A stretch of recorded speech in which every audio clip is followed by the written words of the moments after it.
this next game is called 4 on the Floor, 1 for free. It's fun to teach. There's no specific obedience behavior that comes out of it, but it's got really good life skills that the dogs learn from it. So it's another way of holding a stay, it's another way of learning to leave it, and we can quickly start to add distance to it as well, so it proofs our distance work on our stays and our leave it. So a lot of really good things. So I've got 5 treats here in my hand, and I'm gonna get my dog at my side. When you first start this game, you want to take the dog by the collar, because most dogs, when you put the treats on the floor, they're going to want to dive bomb on the cookies, the row of cookies that you've made. I want 4 on the floor. Number 5 is for free. Most dogs would be plowing forward trying to dive bomb and steal these cookies right now. Pippi's practiced this a fair bit. She's also a very tender soul. She doesn't really like her collar being handled much. This particular breed doesn't do well with color correction, so I got to keep things really light and fluffy.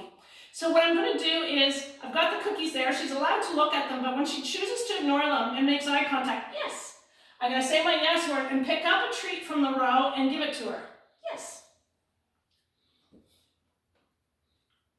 Yes. So now I'm reinforcing my eye contact as well. Yes. And then I'm going to release her. Break. Yeah. All right. So that's stage 1. Stage 2. That's it. Good. You can teach this in a down, in a sit. That's not really relevant at this point. What's more important is the dog is learning. Just because the food's there doesn't mean it's yours. So now, stage 2, you might have to take the collar to the start. And you may still need to be down on one knee. I'm going to just trade out that treat for this one. Okay. Very quickly, I want to start to let go of that collar. Yes. And reward. If the dog were to try and dive bomb, grab that collar quick, or use your body to block the cookies so they can't get it. Yes. Those are big treats for a little dog. Yes. Yes. And then release the dog. Break. I think there's a crumb, kid. All right, stage 3. Good. 1, 2, 3, 4, 5. Okay. Now I want to be able to, I don't want to have to hold the dog's collar. If I can, there's nothing wrong if you still have to hold the dog's collar at this point. So now you can see I'm not touching the dog. Yes. She still has to choose to look into my eyes. Yes.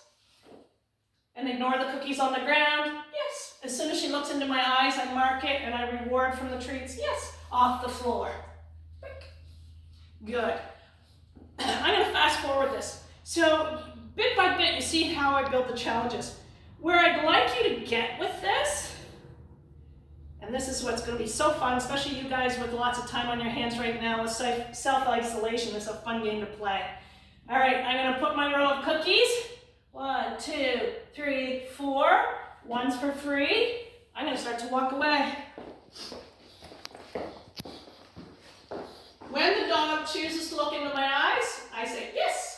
I'm going to come all the way back and deliver her a treat. I walk away. You notice I'm walking away with the leg farthest from the dog so she knows it's a stay. Wait for that eye contact. Yes. I go all the way back in and I reward. Oh, it's a good girl. You're so clever. Notice I'm not saying stay. I'm using my body language to communicate with her. Good. Yes.